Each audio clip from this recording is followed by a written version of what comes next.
ঠিক আছে hand up করো।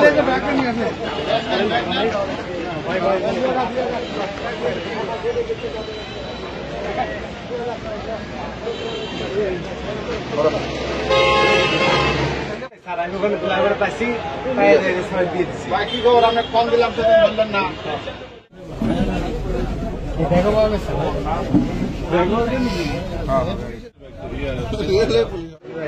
এই পুলিশের ড্রেস কই পাইছেন? ফ্লাইওভারের পাশে। আর ব্যাগ?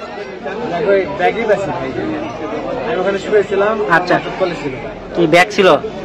আর ড্রেস আর কাপড়? কাপড়ও ছিল। এইগুলো পরছেন কেন আপনি? পড়ছি ভাই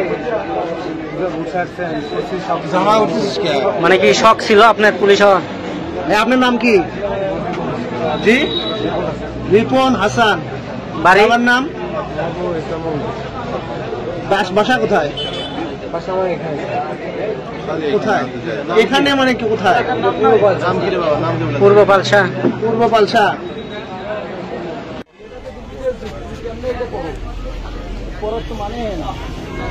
থানায় জমা দিয়ে যদি কইতে স্যার একটু পড়ি ব্যাগ পাইছো কই?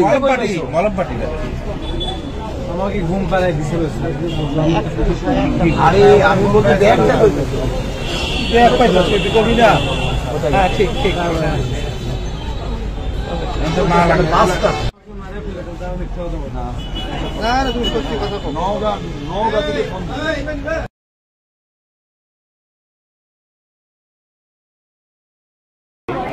অনেকে আছে, আমি চিনি না, আরো অনেকে আছে। অনেক দিনের পুরনো ঐতিহ্য এই গাছ, তো যুগ যুগ ধরে এই গাছ ঐতিহ্য আমরা আসি। অনেকেই অনেক ধরনের নিয়ত নিয়ে আসে।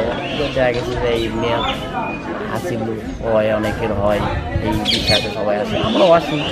আমি এই নিয়ে আরো 3-4 বার আসলাম।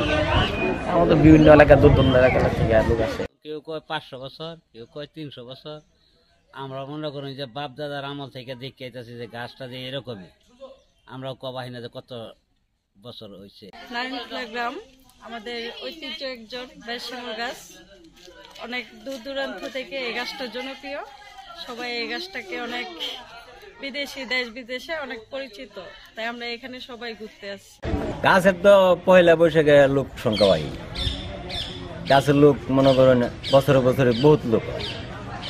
গাছ যদি না আছে মানুষের যত্ন মত্ন এই গাছ গোছন মরে যেতেছে অযত্ন হয়। নারায়ণখোলা বেশিমূল গাছ। আমার একটা দোকান আছে, কফি শপ। মার্কেটে ভালো আছে কিনা এখনো লোকজন আছে, কালকেও থাকবে। এটা বেশিমূল গাছ বলে অনেকেই আসে দেখতে, আর আমরাও দেখলাম, দেখে তো ভালোই লাগতেছে।